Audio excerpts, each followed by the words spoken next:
আসিফ নজরুল স্যারকে মেনশন করব। স্যারকে বলবো, স্যার আপনারা যে কয়দিন আছেন এই কয়দিনের জন্য প্রবাসী কল্যাণ কর্মসংস্থান মন্ত্রণালয় অন্য কারো কাছে দিয়ে রাখেন। প্রবাসীদের সমস্যাটা আসলেই ধরে ধরে সলভ করার বিষয়। যদি রেমিটেন্সের প্রতি এতই মায়া থাকে, যাদের পেপারস নাই তাদেরকে সরকারের দায়িত্ব ছিল যে আমার 1 লক্ষ মানুষের কেন পেপার ছাড়া থাকবে, অনেক টাকা লাগছে, তাহলে বুঝবেন যে প্রবাসীরা অনেক খারাপ অবস্থায় আছে।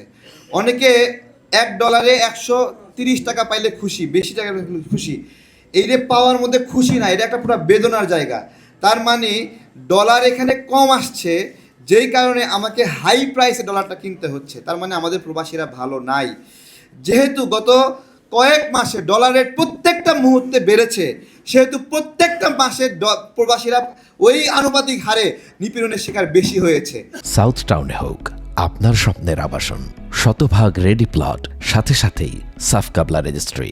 আমরা এটা থেকে আমরা ধরে নিতে পারি, কিন্তু রাষ্ট্র এই জায়গাতে কতটুকু দায়িত্ব পালন করছে।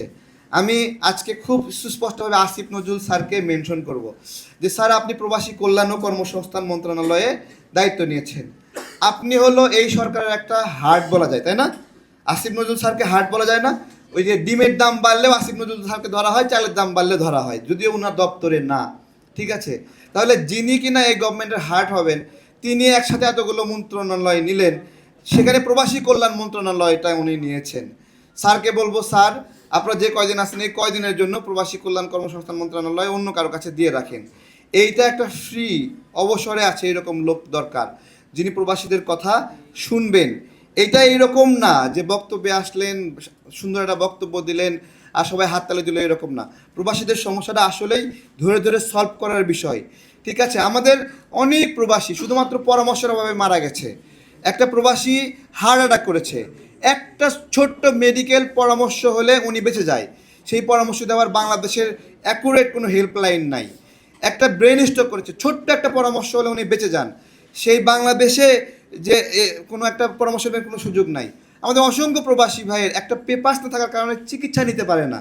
জাস্ট ছোট্ট একটা পরামর্শ, একটা পেপারস ধরায় দিলে সে বাইরে গিয়ে চিকিৎসা নিতে পারে, কিন্তু সেই কত সংখ্যক এরকম আছে যাদের পেপারস নাই।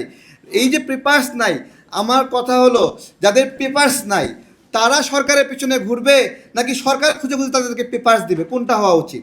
যদি রেমিটেন্সের প্রতি এতই মায়া থাকে, যাদের পেপারস নাই তাদেরকে সরকারের দায়িত্ব ছিল যে আমার 1 লক্ষ মানুষের কেন পেপারস ছাড়া থাকবে, এরা চিকিৎসা নিতে পারছে না, বাইরে বাজার করতে যেতে পারে না, খেতে যেতে পারে না, দেশে আসতে পারে না, তাহলে সরকারের দায়িত্ব ছিল ওরা যেখানে লুকায় আছে সেখানে গিয়ে বসে তাকে একটা পাসপোর্ট ধরায় দেওয়া, তাকে একটা লিগ্যাল ডকুমেন্টস তৈরি করে দেওয়া সরকারের দায়িত্ব ছিল। এই কাজগুলো কখনো করা হয় না। ধন্যবাদ। মায়ের